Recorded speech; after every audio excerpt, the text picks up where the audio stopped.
os habéis apuntado al taller, o cuál es vuestro perfil, o qué es lo que esperáis un poco de esta experiencia, o hacia dónde os gustaría enfocar el taller, ¿no? Y aparte de conocernos un poco por el nombre, aunque esto será más difícil porque yo nunca recuerdo nombres, pero poco a poco empezamos así por orden de lista, o quien quiera. Empiezas tú mismo, que te toca ahí.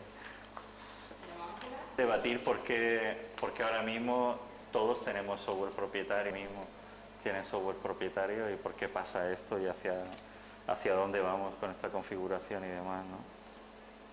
¿Quieres decir algo más?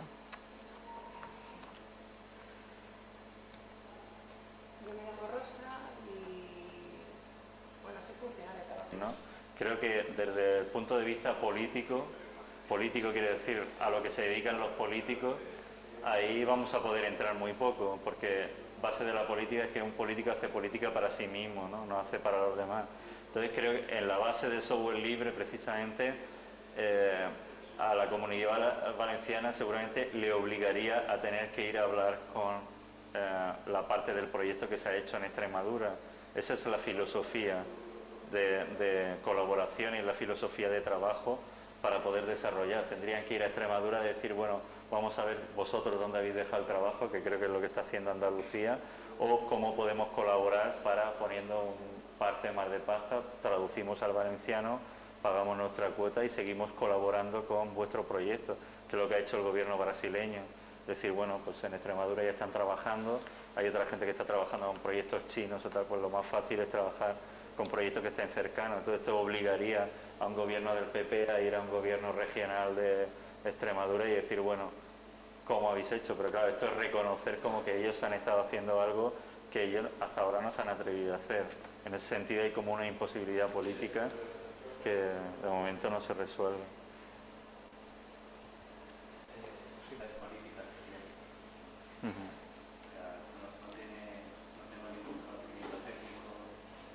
Pero tú no ves raro todo esto, no lo sé. Yo siempre me pregunto, porque ahora voy hacia gente que estudia en el taller. Pero sobre todo yo creo que tengo una dificultad, ¿no? Que cuando he querido acercarme un poco al sistema Linux, veo que, no sé, a mí desde que soy, bueno, pues yo he trabajado con propietario, sí. Pues tengo el problema de que no sea, o sea, no tengo como las herramientas básicas para empezar, ¿no? Y eso ha sido un poco mi dificultad. Luego, de la falta de tiempo que todos tenemos y demás, ¿no? Luego esto... Me gustaría del taller, pues poder iniciarme Linux y poder meter... Se instala, ¿no? Y luego hablaremos también de qué es esto del sistema y demás, ¿no? Yo estoy súper interesado en España en los últimos años, que cada vez hay más medios gratuitos, y sin embargo los de internet, que son los que menos costes técnicos dan a un medio de comunicación, sobre todo porque una vez que maquetas en una edición electrónica, no sé si has trabajado así en una edición de tipo El País o un periódico grande, La Vanguardia, casi todo va directamente a un motor que va metiendo todo en las páginas web de una forma más o menos automática. De hecho, en La Vanguardia tú ves la hora a la que se publica, a las 5 de la mañana, tal, porque el mismo redactor da a enviar y va enviando al mismo sitio.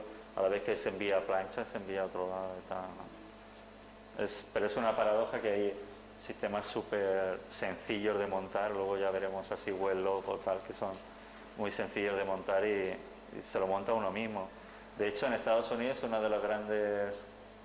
Está el tío este de un Weblog que comenta, no me acuerdo ahora cómo se llama, es muy famoso, que comenta simplemente noticias de todo el mundo. Es una especie de confidencial periodístico y el tío solamente tiene un banner de publicidad y creo que se saca 1,5 millones de dólares al año que luego paga a otra gente. O sea, el tío redistribuye el dinero porque es uno de los medios de comunicación en internet más visitados, solo tiene un banner. Yo el día que cuando vi las cuentas, porque las publica él allí de lo que va ganando, y digo, hostia, gana una pasta. Pero es un tío que comenta de una forma cínica todas las noticias de los periódicos, ¿tá? Entonces comenta, no, pues este tío en realidad lo que ha querido decir es esto, tal, ¿no? Pero el periodista no le deja. Bueno, yo soy Iván, también de formación, aunque hace ya tiempo, en la época pretecnológica. Mi acercamiento aquí es más, por un lado ideológico, también por tal vez descubrir nuevos canales profesionales, pero yo creo que más por la filosofía que implican.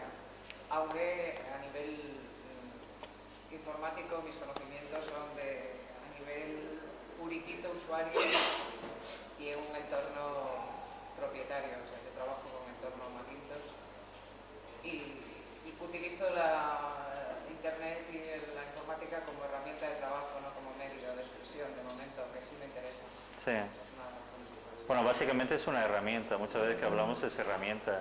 Lo que es verdad que dentro del mundo del arte, que esto a lo mejor tiene más que ver para los artistas, que es algo que incluso muchos artistas todavía no están valorando, ¿no? Creo que hay una intención política siempre con las herramientas que utiliza. Yo creo que incluso yéndonos a hace un siglo, Picasso elige el blanco y negro para pintar el Guernica porque hay una intención política de utilizar una visión en blanco y negro, o utiliza, yo creo que todas las herramientas, la perspectiva, hay una intención también que va más allá solamente de lo puramente formal, y creo que los artistas muchas veces no son consecuentes.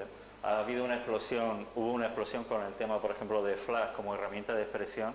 Flash, que es algo absolutamente, toda la tecnología depende de una compañía.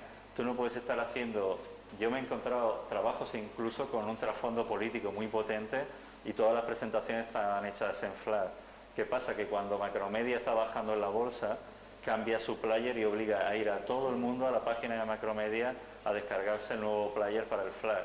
Y eso entra en contradicción, en una contradicción que es absolutamente formal. Estamos hablando desde el punto de vista del arte, es absolutamente formal cuando tú estás trabajando en unas intenciones que se supone que son contrarias a las herramientas con las que estás trabajando, ¿no?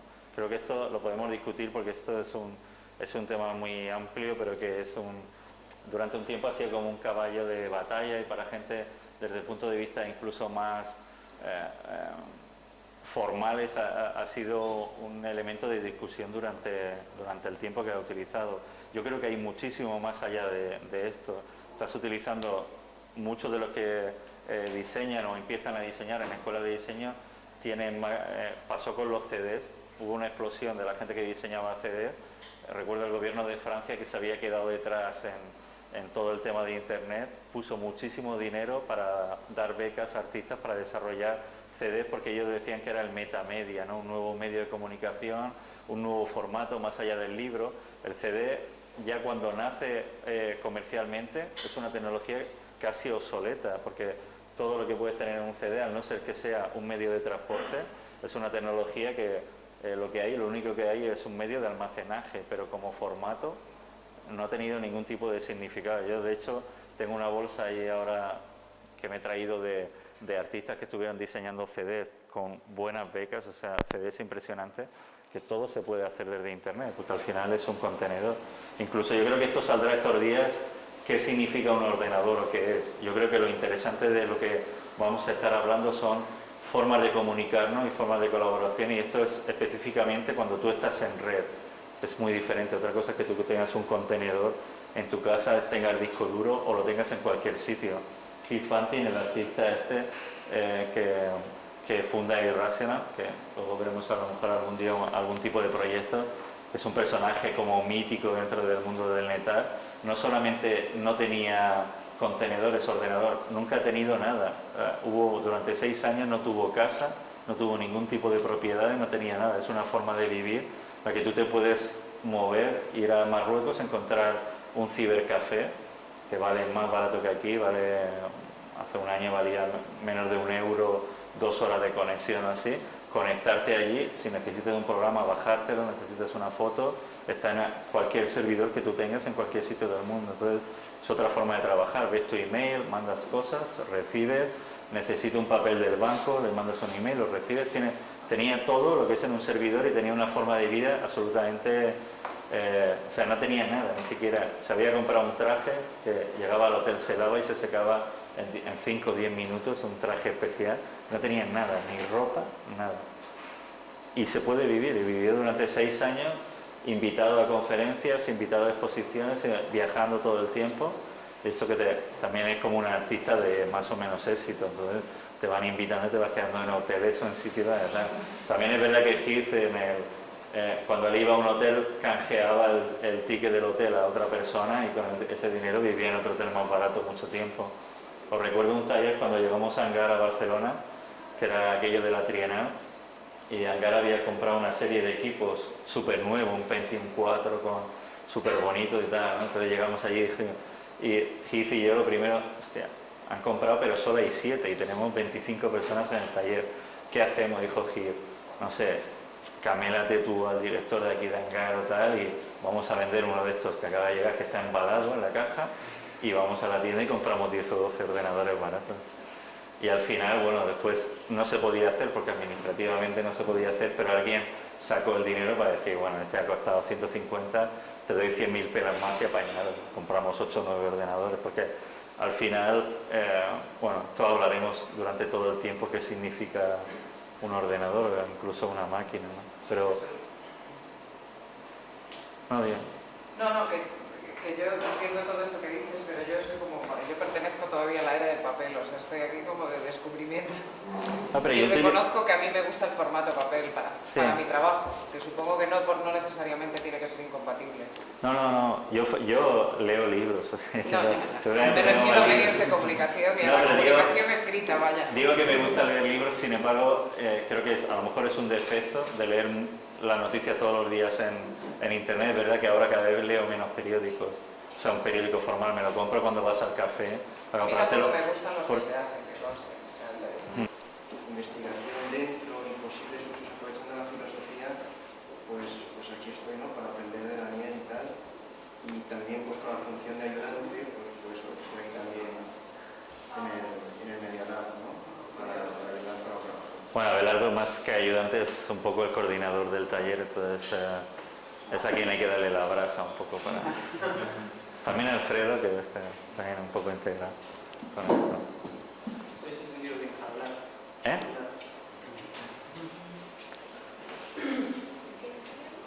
Yo solo vengo a abrir un poco. ¿Cómo? Pues yo soy Loreto y lo que hago no lo puedo definir bien, pero pues espero sacar herramientas a lo que quiero de... Pero, ¿estás estudiando o tienes un perfil? Estudié Bellas Artes y trabajo también de guía aquí. Sí.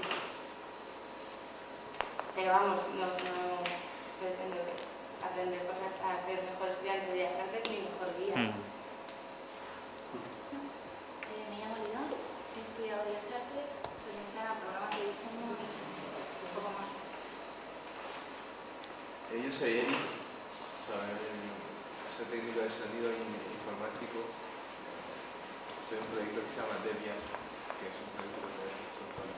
Y ahora estoy en un proyecto de televisión en Lavapiés, o sea, un proyecto de montar una televisión en Lavapiés. Y hasta ahora estábamos emitiendo por Telecar, que es una televisión en Vallecas, pero este año nos gustaría empezar a trabajar en Internet. Entonces, o sea, me he acercado un poco al software libre, pero todavía no... ¿Nos contarás la experiencia un poco de Lavapiés este otro día? Vale. También estamos, gente que está ya involucrada en proyectos y tal, será interesante ver experiencias que están por ahí rodando, ¿no? Que seguramente ni yo conozco ni creo que es una forma de participar y tal que no se centre todo en proyectos que yo pueda tener más o menos información, sino que estará bien. Yo estoy súper interesado en ver también. Ahora es curioso, ¿no? Están estas televisiones. Justo ayer en Valencia se presentó una televisión de estas alternativas, ahora Pluralia Televisión, y en Barcelona hace un par de meses también se presentan. También se supone que aprovechando un hueco que hay ahora de la nueva ley de televisiones digitales, pero que me imagino que esto en cuestión de 6 meses el gobierno lo resolverá y lo volverá a dejar en el punto donde está. Bueno, en realidad creo que esta ley ha salido para que salga local y hay 2 o 3 televisiones más que ya sabe todo el mundo quiénes son los accionistas, pero bueno, de momento hay gente trabajando. La de Barcelona es de solamente colectivos sociales y demás, y la de Valencia viene de gente, casi todos los expulsados de programas de radio y televisión valenciana por diferentes motivos, que son un poco los que han liderado, y luego hay una serie de 50 colectivos sociales y demás, ¿no? Yo dejaría a Marcos y Antonio un poco que nos hablaran de la experiencia de Wireless en Madrid también y un poco ver, no sé, qué nos proponen hablar, ¿no? Como administrador de sistemas y redes y un poco chapucillas de estas, varias. Y bueno, luego en mi tiempo libre me dedico pues a esto de las redes inalámbricas, a temas de software libre, propiedad intelectual y todas estas cosas, ¿no? que cada día son más importantes.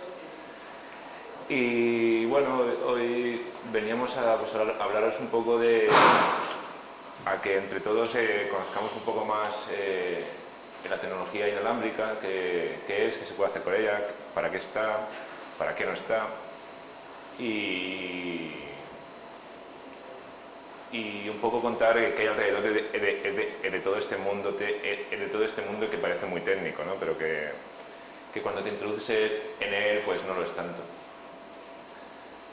Bueno, ¿cuánta gente de aquí usa normalmente, se conecta a una red inalámbrica normalmente? Habitualmente pocos, ¿no? ¿Y quién no sabe para nada qué es esto del wireless? ¿Quién no tiene ni idea o no lo he oído hablar nunca de ello?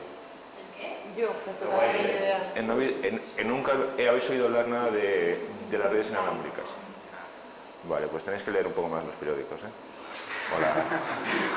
Porque cada vez más se está hablando de ello en los más media, ¿no? Al principio parecía que esto era un mundo de locos y tal, de frikis de la informática, pero ya empresas como Cisco, que son los que mueven Internet y la red, ya en 2-3 años dicen que el 50% de su negocio será wireless, ¿no?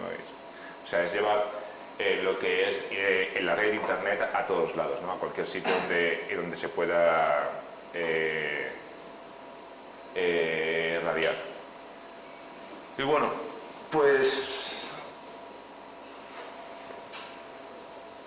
os voy a explicar un poco así por encima qué es esto del wireless, cómo funciona, en qué se basa la tecnología y qué herramientas usamos, así un poco por encima para situarnos, ¿no? Luego ya, si os parece, vamos a hablar un poco de Madrid Wireless y todos los proyectos que hay alrededor del mundo, ¿no? En todas las ciudades hay un wireless.net o .org o lo que sea, ¿no? Ya no hay prácticamente no hay ciudades de más de 200.000 habitantes en los que no haya un proyecto wireless. Y esto pues es para estudiar, ¿no? Por ejemplo, en España puede haber como 50 comunidades wireless, ¿no? Más pequeñas, más grandes, pero son grupos de personas que han visto en esto una salida a todos estos años que llevamos manejados por las grandes compañías, ¿no? Que son los que las que deciden cómo se hace, de qué manera y a qué velocidad, ¿no? Entonces, y a qué precio, que es muy importante, ¿no? Que es donde viene el tema de la importancia social de proyectos como estos, ¿no? Que a simple vista pueden ser muy técnicos, pero detrás de ellos hay un trasfondo social muy importante, ¿no? Bueno, pues esto del wireless es una movida que pues inventaron unos ingenieros de estos que pertenecen al IEE, que es el Instituto, a ver si lo leo, que no me acuerdo. El IE, que es el Instituto... Eso. Exacto, ¿no? Que es un instituto internacional donde están los genios más importantes en temas de tecnología, ¿no? Y es una tecnología que partió desde las redes cableadas que usamos normalmente, las redes Ethernet, que son las que usamos normalmente en nuestros ordenadores para conectar unos ordenadores a otros, o ahora en los últimos años para conectarnos a Internet con banda ancha, ¿no? Una tarjeta que pinchamos en nuestro ordenador, le enchufamos un cable y lo enchufamos al módem para que conecte con nuestro operador, ¿no?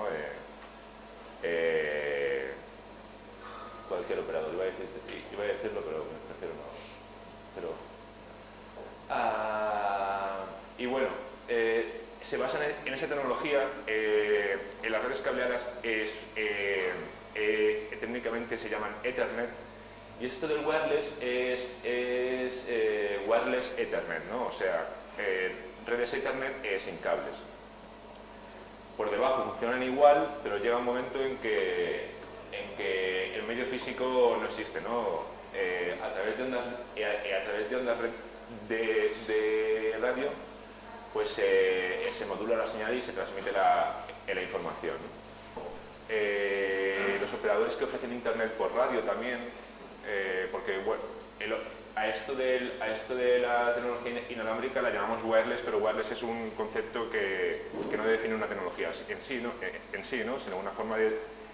la franja en la que opera es de libre acceso, y cualquiera con más potencia tienen que sacarse una licencia de operador, tienen que pagar muchos millones al gobierno.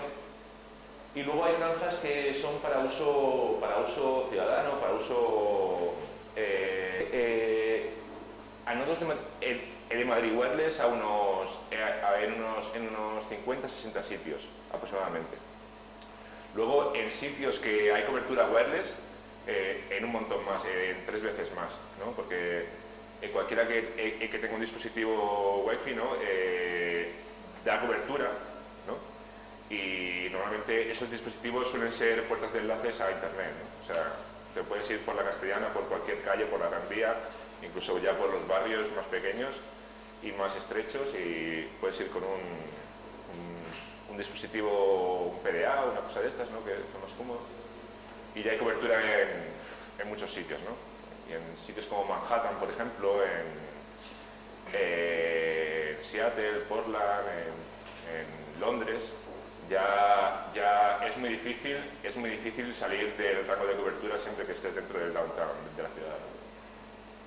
Y bueno, y esto es lo que pasa es que Madrid Wireless empezó hace un par de años, ¿no? Y estamos en un estado del proyecto bastante joven, ¿no? Todavía falta pues que la tecnología inalámbrica se popularice, que la gente consuma este tipo de productos, vea lo que se puede hacer con ellos, y poco a poco se vaya generando sin querer, porque es que para dar cobertura inalámbrica, o sea, que alguien se pueda conectar a través de nuestros dispositivos sin cables y salga a internet o se comunica con otras redes, no hace falta nada, solamente es enchufar los cables y los cables a la luz, que eso es lo único que todavía no funciona sin cables, y ya puedes estar dando cobertura en muy pocos minutos, ¿no?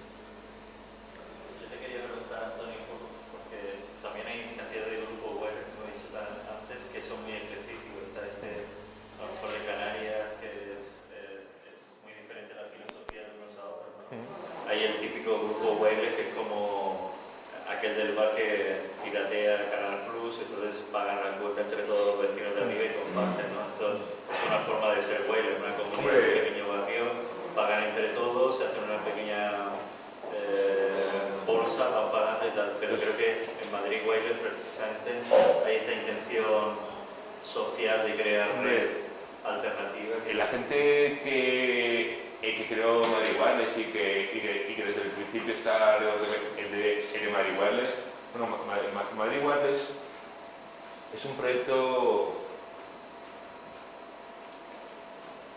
que está alojado en Sin Dominio, ¿no? Aunque es un proyecto totalmente autónomo, ¿no? Las decisiones de Madrid Wireless las toma la comunidad de Madrid Wireless, no las toma Sin Dominio, ¿no? Pero mucha gente que participa en el proyecto o que lo fundó, pues ya participa en Sin Dominio, y eso pues tiene una carga bastante fuerte, ¿no? Sin Dominio es un proyecto de internet, es un colectivo de colectivos que trabaja por la libertad de expresión en principio en la red, ¿no? Pero muchos de los colectivos que hay dentro de Sin Dominio son físicos también y se dedican pues a la calle, ¿no? A los problemas de carne y hueso, ¿no? Y bueno, pues eso marcó mucho y muy fuerte Madrid Wireless, ¿no? Y al principio había dudas de si eso era bueno, relacionarlo mucho y hacer mucha fuerza en software libre y no documentar. Tú tienes pero al final es como la sociedad misma, y yo puedo servir información y el otro recibirla, ¿no? Aquí Internet en un principio fue eso, es que se conectaba la universidad de no sé cuánto con otro centro, pero esto lo que hacía era conectar todos los servidores de un sitio con otro. Al conectarse con otro, ese tercero está al mismo tiempo conectado con otros dos, y así infinitamente, es casi una regla matemática. Entonces está claro que puede haber una red inalámbrica, simplemente lo que estamos hablando es que no hay conexiones con cable, que sea absolutamente independiente. Nosotros ya estábamos resolviendo un problema para la selva de Guinea Ecuatorial y tal, que bueno, es una técnica que ha salido aquí de discusión el otro día, porque yo conozco a la gente que lo estaba haciendo, y era, antes las antiguas misiones tenían un equipo de radiofonía, estos de radioaficionados, para conectarse unas con otras, las misiones o de una tribu a otra o demás, ¿no? Hay un ingeniero que al final lo que hizo fue, utilizando viejos modems, los modems que ya no utilizáis casi ninguno, modems de 14,4 o no sé cuánto, intentar decodificar la frecuencia de la radio para que la gente esta se pudiera mandar email de uno a otro. Él inventó una red totalmente nueva y no tiene nada que ver con internet, pero ellos se mandan email de uno a otro, se mandan informes y demás. Esto en una zona donde casi no hay electricidad, que todo funciona con generadores o con generadores manuales de esto. Pero esto es una red. Si uno de estas redes se conecta evidentemente en el centro de Masao o lo que sea, en un sitio donde tienen más capacidad técnica, se conecta a internet, evidentemente todos los demás, cuando envíen un email entre ellos, podrá enviarse a Estados Unidos y tal, pero en un principio era conectarse con documentos. Está claro que cuando uno solo de toda la red se conecta todo a internet, o sea, lo que entendemos como internet, que al final es la red de redes, pero creo que hay que tener claro el concepto este de red, que es el concepto interesante y que realmente ha hecho evolucionar los sistemas de información, de transmisión de información. Sí, yo quería añadir una cosa, y es que Internet no es la única red internacional que ha habido antes. Claro. O sea, no sé si seguirá existiendo, me imagino que sí, porque son cabezones. Existía Fidonet, Sí. que hay gente que se conecta por medio o por enlaces de radioaficionado o por teléfono. Sí, sí. Entonces es una red que seguramente cubra el mundo, o el mundo, Sí, por lo menos. Tú puedes mandar un mensaje de correo por esa red hasta un sitio. O sea, que lo de Internet parece muy importante ahora, pero bueno. Intercambio de documentos, que había esto que llamabas al otro y tenías un programita que el otro lo activaba, tú el tuyo, y mandabas. Y luego el que más dinero tenía, pues pasaba los paquetes de un país al otro, ¿no? Porque era el que tenía que pagar un poco más. Sí que es cierto que ahora Internet está controlada por compañías y hay que pagar para acceder a ella. Sí. Pero no tendría por qué ser así. Yo creo que lo que es específico, por lo que él explicaba, que es específico de Madrid Wireless, que siguiendo la filosofía, lo de Seattle no sale como una historia que sale el día a la mañana. En Seattle se dan unas condiciones muy, muy específicas, políticas y sociales en la ciudad. Todo el mundo ve cuando son las revueltas en Seattle, que realmente desde donde se analizan y se sacan este tipo de conclusiones. Pero ellos ya tenían capacidad en ese momento para que la ciudad, bueno, si ves los puntos de acceso en Seattle comparados con otras ciudades en esa época es alucinante. Entonces, tenerla muy bien conectada, que esto les permitió en las mismas, desde dentro, estar retransmitiendo en directo con un solo ordenador de forma inalámbrica, porque ellos ya tenían una estructura totalmente configurada. Luego, eso lo que ha hecho es que las redes wireless realmente se adelantaran, las comunidades sociales, digamos, que estaban creando estas redes, se adelantaran un poco a las comerciales en ese sentido, y se adelantan en muchísimos principios. No en la técnica, porque el hardware último todavía es uno de los puntos del mundo libre, que aunque hay gente que está experimentando con hacer un procesador totalmente libre o demás, pero es algo que es realmente muy complejo, porque necesita una inversión impresionante. Pero creo que en temas de software ahora la mayoría es porque el HTML, el lenguaje que define una página, ha estado libre. O sea, es un lenguaje abierto, codificado por un consorcio y tal, que todo el mundo podía acceder. Y todo el mundo, seguramente, casi todos habéis hecho los pinitos de hacerse una pequeña página, decir, o por lo menos una página que ponga un título en negrita y una foto en medio. Y vas al código y lo copias de otro. Dices, coño, ¿cómo ha hecho este tío un enlace? Pues poniendo aquí 2 comillas, no sé qué, no sé cuánto. Eso realmente, más que cómo estuvieron las redes desarrolladas técnicamente, es lo que ha hecho que se desarrolle mucho el lenguaje. Que se desarrolle el lenguaje de HTML de alguna forma, pero también que se desarrolle que muchísima gente pueda acceder a diseñar sus propias páginas. En el mundo del diseño digital gente joven que empieza a diseñar páginas, es fundamental. Si no puedes ver el código, por eso digo yo, cuando era antes Macromedia, los productos de Macromedia, Director o Flash, que la gente se termina su programita y lo encripta. Incluso una animación de un botón, que es algo absurdo, que cualquiera puede hacer, que muchas veces no es que no lo quieras desarrollar, es que simplemente dices, joder, pues lo copio de este tío que lo ha hecho muy bien y hago esa animación de ese botón. Hasta esas pequeñas cosas, cómo se mueve el cursor por la ventana, todo este tipo de pequeñas cosas, si no lo ves, al final la creatividad se va reduciendo de una forma alucinante. Por eso cuando dicen las leyes de patentes que va a salir ahora o todo este tipo de cosas, lo único que están restringiendo al final es una creatividad. Sobre esto podemos discutir, porque hay mucha gente que dice que no, que si no las compañías no invertirían y no tendríamos fármacos, no tendríamos tal, porque si todo el mundo pudiera hacer el mismo fármaco, pues las compañías tal. Esto es súper discutible. Yo creo que todas las compañías de fármacos ahora están utilizando un software libre, que es la lectura del código de genoma humano, que era toda esa información se ha obtenido de universidades públicas de todo el mundo. En cualquier universidad de medicina, de biología, de investigación médica o molecular o tal, de cualquier mundo, encontraba un nuevo par, lo enviaba a San Diego y iba a la base de datos. La Viagra, todas estas nuevas drogas que están saliendo ahora, todo está hecho con esa investigación.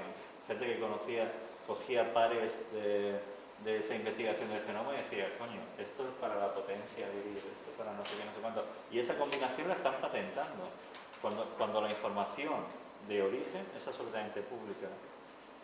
Sí, seguramente sabe. No, que hay un ejemplo interesante en ese sentido, con lo del genoma que decías, en el que en principio eso empezó como había varios grupos haciendo, y uno de ellos en una universidad pública fue el que puso el paquete en internet, lo cual saboteó la posibilidad de cerrar eso, que era un poco el plan industrial de una serie de empresas, como un ciudadano que cogió, jugándose el tipo en una serie de sentidos, tiró el cargo de información y lo puso en línea. Otra cosa que quería comentar en términos de antepasados y fósiles vivientes de redes está el Minitel, que es una cosa también que el francés, que además el Minitel era analógico, sí. Una cosa curiosa, un sistema que acababa teniendo tráfico de textos y de datos, pero que no fue digital, acababa de tener partes digitales, pero no era digital. Pero que era súper avanzado, de hecho. Y mucha de la reflexión social y el papel, por ejemplo, hace años en Montpellier había un centro de investigación que estaban viendo impactos de eso, y por ejemplo, de las primeras gentes que establecieron comunidades que se entrelazaban con el Minitel eran monjes budistas que habían aparecido por Francia, andaban perdidos en Vietnam y tal, refugiados que andaban perdidos cada uno en su esquina, y en su entorno no tenían a nadie con quien hablar, entonces se encontraban con el Minitel, unas comunidades virtuales de excepto de unos 70 en clase con el cacharrín. De hecho, yo creo que el éxito del Minitel en Francia frenó su apertura a Internet. Yo puedo amplificar esa señal, porque si yo amplifico esa señal, o sea, la tecnología yo la tengo, si yo pongo una antena incluso tan chapucera como esa o otra, yo puedo llegar del centro de Madrid a las afueras de Madrid. Incluso está el grupo este de Canella, llega a 74 kilómetros sin amplificar lo que es su antena. Pero si yo compro un amplificador de la antena, que es el mismo que se utiliza para la radio o lo que sea, de 1 vatio, yo de aquí puedo llegar a comunicar. O sea, hay grupos sociales ahora mismo con su tecnología que, salvando esto que es absolutamente es algo legal, puede llegar de una ciudad a otra, puede comprar. Hay un alcalde en un pueblo en Cataluña que Telefónica le pedía no sé cuántos millones por llevar internet a DSL a unas masías que había, y el tío dijo, y yo legislo en el pueblo, yo a usted le compro 10 megas de ancho de banda y yo hago mi red wireless. Eso es el alcalde, porque es un tío, daba la casualidad que era de un grupo wireless, y el tío dijo, a la masía que hay allá, que no llego, que está a 5 kilómetros, yo saco una antena, amplifico y llegamos de punta a punta, ¿no? Y entró el tío con un debate de decir, bueno, ¿por qué no se puede amplificar? ¿Por qué no tal? Y creo que sigue. Bueno, hace poco la CMT ha librado un poco el espectro, y creo que se puede emitir con un poco más de potencia, con lo cual ya se puede hacer enlaces de más distancia y más calidad. Y un poco más alto, ¿no? Nosotros ahora podíamos en 2,4 GHz y ahora podemos llegar hasta los 3, ¿no? Para aprovecharnos de esto del 802.16a que sale ya dentro de nada. O sea que están abriendo el grifo, ¿no? Porque ven que la industria va a saco con esto. Pero podrían agregar también temas de seguridad, es decir, para frenar esto a determinados colectivos, es decir, hablemos de terrorismo, hablemos de información, ¿no? Y podrían agregar, ¿no? También ser otro poco... Sí, lo mismo que con Internet, ¿no? Pero es que lo mismo con todo, es que al final... Pero si te dan la tecnología, perdona, es muy difícil coartar la libertad de la gente, ¿no? Cuando les das más facilidades para hacer cosas, ya es que... Sí, pero que son dos frentes, o sea, el tema tecnológico y también el tema de... Sí, la seguridad.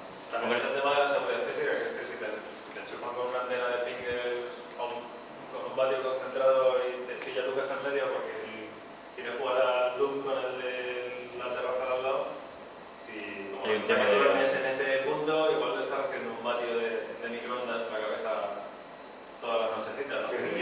Pero bueno, siempre que llamamos a nuestro coleguita, estamos aquí 20 minutos con un vatio en la oreja y no... No, pero vamos, es normal que haya una regulación de potencia. ¿No es un vatio más o menos lo que nos ponemos en la oreja?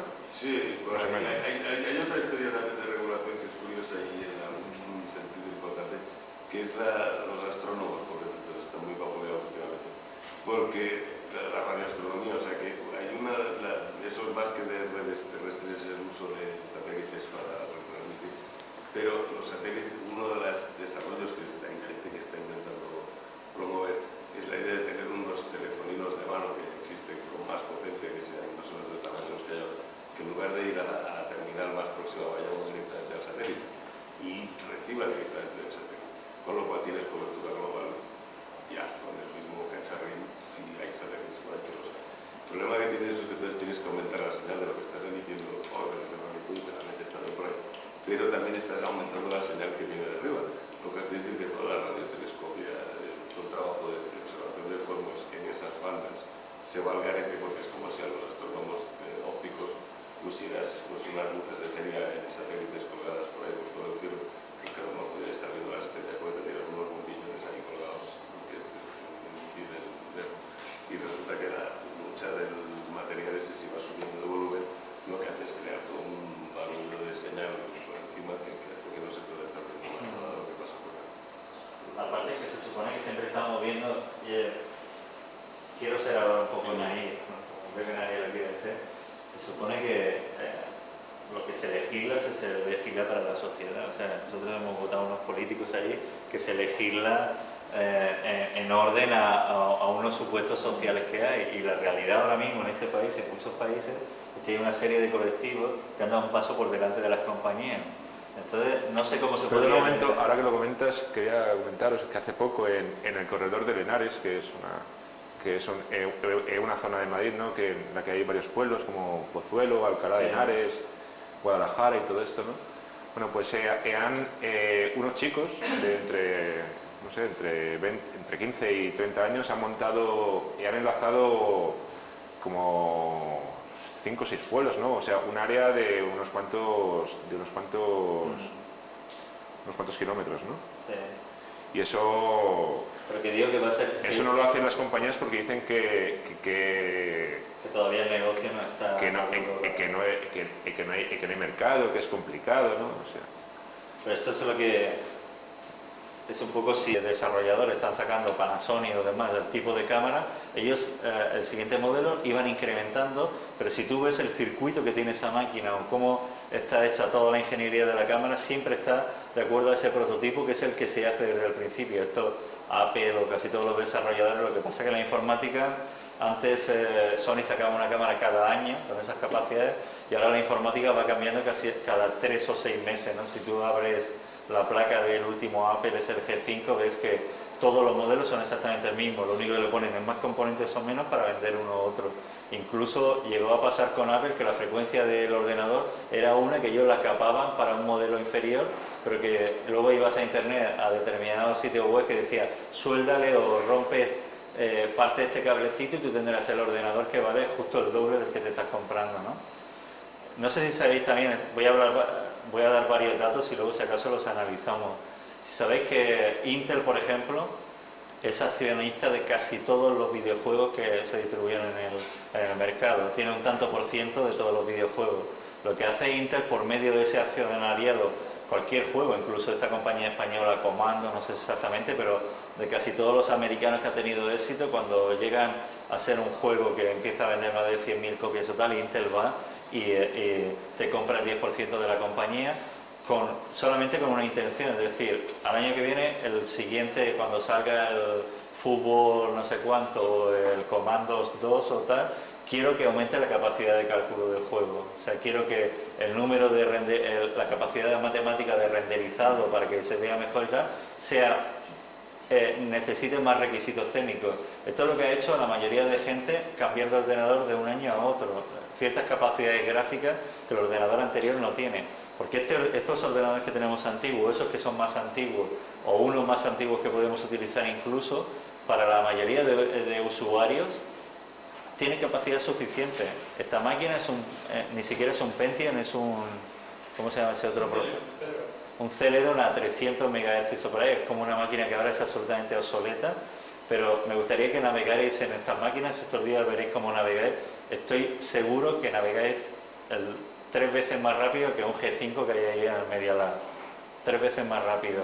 Si ponéis que lo que hacéis casi todos los días es escribir texto, es navegar en internet, es hacer 4 cosas más, la mayoría de vosotros ni va a hacer cálculos matemáticos súper intensos, ni va ni va a hacer un rendering de una película entera que tiene que hacer en su ordenador y demás, ¿no? Entonces viene también un poco para que pensemos cómo está la industria y cómo está el mercado también, ¿no? ¿Por qué va más rápido? O sea, yo entendería que no fuera mucho más despacio, pero que vaya más rápido porque está más vacío, está menos ocupado. Porque el sistema que hay está... Seguramente Marcos técnicamente lo puede explicar. Sí, iba a decir una que parece una tontería, pero que es algo radical. Linux no te hace falta un antivirus. Es un paquete que nadie puede entrar dentro. O sea, si tú dentro del paquete le quieres decir, yo no quiero que se vean las... Tú no puedes hacer nada dentro del sistema. En el sistema Linux es completamente diferente. Es un sistema que tú lo abres y ves cómo está diseñado y qué es lo que tiene dentro. Tienes todo el código. Quita lo que quieras e incluso puedes compilar un sistema para esta máquina sola. O sea, yo puedo hacer un sistema específicamente, ir diseñando y ir compilándolo y decir, este sistema lo he hecho para esta máquina. Compilas el núcleo o tal, es algo así como muy técnico, pero lo hace. Pero no solamente como eso, ha permitido que el sistema que hemos instalado aquí viene de una demo, que mañana lo veremos cómo se monta, que es lo que se llama un Live CD, que es un CD, a ver si tengo alguno. Bueno, cualquiera, un tipo de CD así, que esto se distribuye en cualquier sitio, que alguien lo que ha hecho es diseñar el sistema Linux para que se pueda ver desde un CD, que esto hasta hace poco en Windows o tal no se puede hacer. Y era precisamente alguien que se puso a desarrollar porque para muchos usuarios el tema del Linux era una historia como muy compleja y tal. Dijo, bueno, voy a hacerla en un CD para que sin tocar mi PC de nada, yo meto mi CD, lo meto en el CD y se arranca con ese sistema, con un sistema completamente nuevo, con un sistema que está cargado en memoria y tal. Lo que quiere decir en un CD, quiere decir también en un llavero, quiere decir en cantidad de dispositivos. Yo he visto un sistema operativo en un anillo. Conozco a un tío del MIT de Massachusetts que lleva un servidor en el reloj, con un sistema Linux que lleva servidor de páginas web, base de datos de todos los alumnos, los exámenes y todo. El tío llega a clase, es más grande el conector que utiliza, que se ha tenido que el tío que hacer una de estas, pero el tío en su reloj lleva ahí una memoria y tal, lo conecta a clase y dice, conéctense a la página 172.46 tal, su IP de su servidor, que estamos en exámenes, descárguense el examen número 2, que vamos a tratar. Y precisamente lo que permite es porque la gente, o sea, lo que permite un sistema abierto, esto ya son historias de Stallman o tal, ¿por qué evoluciona la paella? Porque sabe los ingredientes que tiene. Pero la receta de las croquetas de la tía María de no sé qué restaurante, nadie la sabe hacer porque no te da las croquetas. Si alguien te diera la receta de la señora María que hace las mejores croquetas del mundo, esa receta va evolucionando. Hay otro que se atreve a echarle queso. Y yo creo que la creatividad en ese sentido tiene que ver mucho con qué elementos o cómo podemos ver lo que hay dentro. Si tú no abres el cuerpo humano para ver lo que hay, o sea, si nunca se hubiera podido abrir o no llegábamos al genoma, o sea, ¿por qué podemos avanzar en la ciencia en este sentido, incluso médicamente, porque podemos saber la información que hay dentro. Si el cuerpo humano fuera algo absolutamente bloqueado, que no pudiéramos entrar, no pudiéramos descifrar el genoma, y en este sentido lo que pasa es que hay una compañía que cierra todo eso, que dice, no, en este caso no del cuerpo humano, pero aquí no podemos entrar, o sea, en este sistema no se puede entrar. Este sistema es así y tú lo compras o lo haces como quieras, ¿no? Y a nivel de programas, no de intercambio y manejo de información, como puede ser wireless, como puede ser internet, servidores de programas pues, de diseño de sí. estos. En eso yo tengo un ejemplo que es el que uso, es que últimamente se me da como varias historias sobre esto. Yo estaba escribiendo un texto, lo podemos ver en un programa, mira,